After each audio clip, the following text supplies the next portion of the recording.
réaliser l'exploit pour ne pas être distancé.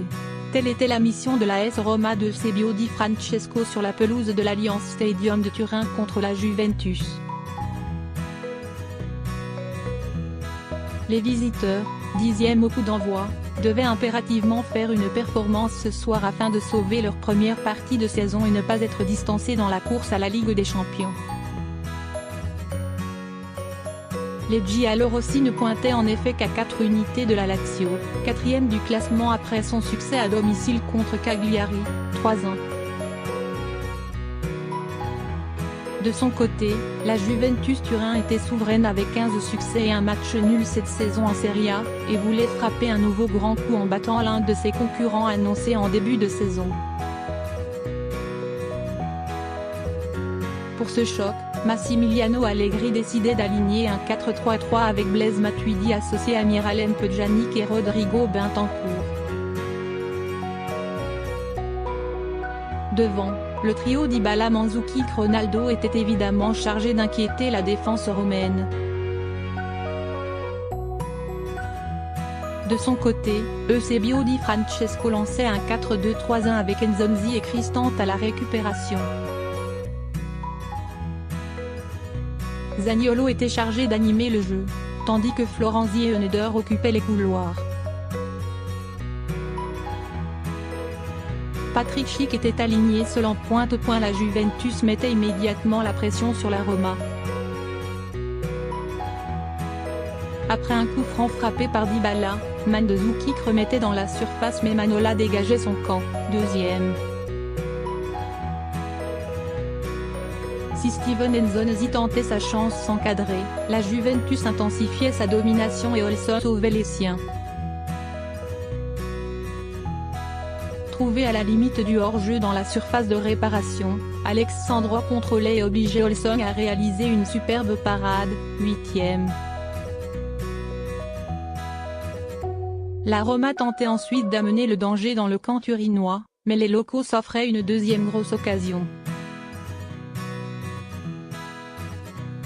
Alexandro, très en vue dans ce début de match, armait une lourde frappe au premier poteau qu'Olson claquait en corner, 18e. Dans la foulée, le Brésilien, toujours lui, armait une nouvelle frappe que contrait Manola, 19e. La Roma sortait et Schick décidait d'y aller seul en frappant, sans danger pour Szczęsny, alors que Zaniolo était seul en retrait, 20e.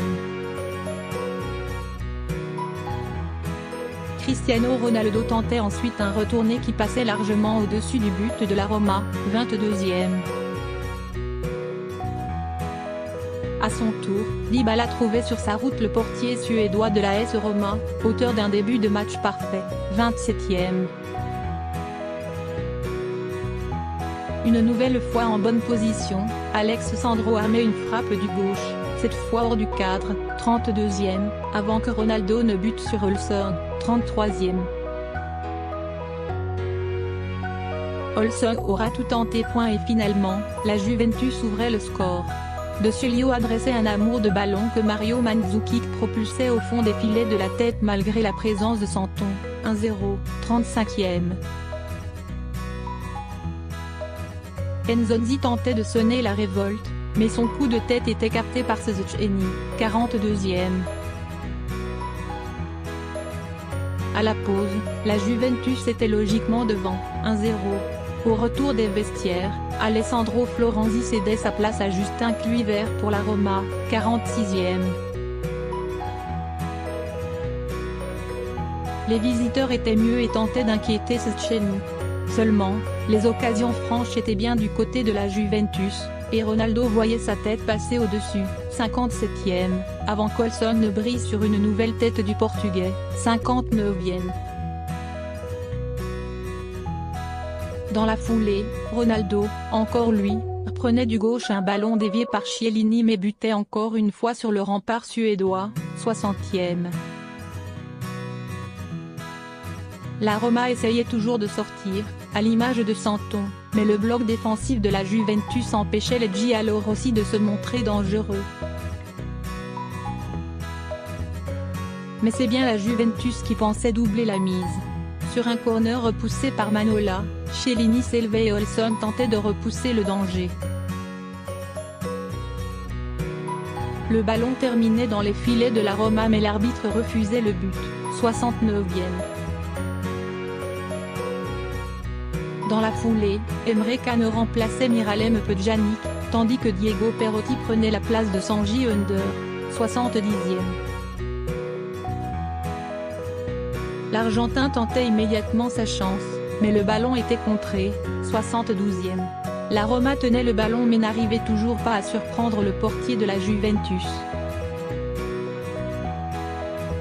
Eusebio Di Francesco lançait d'un des échos à la place de Steven Nzonzi, tandis que Paulo Dybala cédait sa place à Douglas Costa pour la Juventus, 80e. L'AS Roma terminait ainsi la rencontre avec 5 éléments offensifs afin de revenir dans la rencontre, et Zaniolo, bien trouvé en retrait, était contré par Chiellini, 87e. Et dans la foulée, Cristante prenait de la tête un coup franc de Perotti, mais le portier de la Juventus sauvait les siens, s'envolant pour capter ce ballon, 89e. Et dans les dernières secondes, Ronaldo déboulait sur la droite et trouvait Costa qui pensait inscrire le deuxième but de la Juve, 90e plus 1. Seulement, pour une faute de Matuidi, le but était refusé. La Juventus s'imposait sur sa pelouse contre la Roma. Les locaux ont eu de nombreuses occasions dans la rencontre où Robin Olsson, le portier suédois des Giallorossi, a brillé, sans parvenir à empêcher Mandzukic de trouver la faille, 1-0. La Roma est 10e. La Juventus conserve son avance en tête du championnat sur Naples, 8 points.